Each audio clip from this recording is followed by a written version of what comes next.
5 thoughts on US Open Day 1, Muguruza sends message, Murray's post-draw withdrawal. New York. 5 thoughts from the first day of the last slam with Serena Williams assuming the status of expectant mother. Spain's Garbine Muguruza has assumed the status as the favorite to win the women's title. This would mean backing up her Wimbledon triumph and, more relevant, continuing the hardcourt prowess she showed off earlier this month in Cincinnati.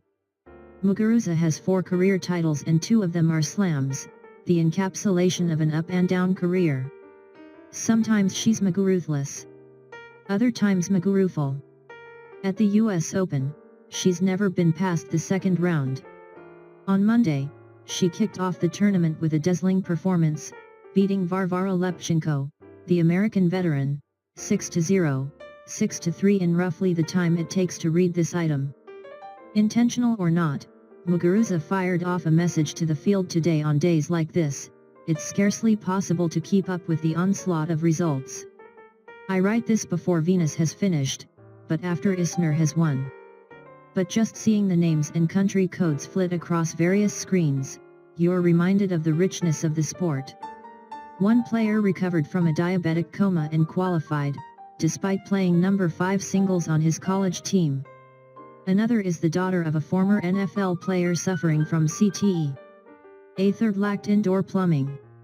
A 32-year-old Israeli beat a 21-year-old African American who plays for Georgia Tech, while a recent stabbing victim beat a former number 1.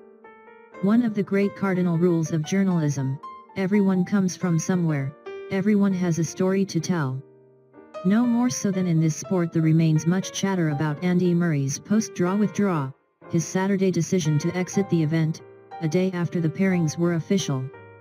In Murray's stead, the 5th seed, Marin Cilic, moved into the number 2 spot and won his opening match on Monday in 4 sets over the spectacularly named Tennis Sandgren. The knee-jerk reaction to enact a redraw is natural.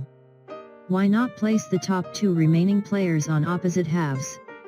That we're talking about Federer and Nadal, winners of the last 3 majors, classic rivals, 2 players who have clashed nearly 40 times but never here in New York, only fueled the desire. But, practically speaking, it's impossible. Players saw their pairings Friday and reacted accordingly. Drew a lefty? You practiced against a lefty. Landed on the top half? You began hydrating and scheduling in anticipation of a Monday start.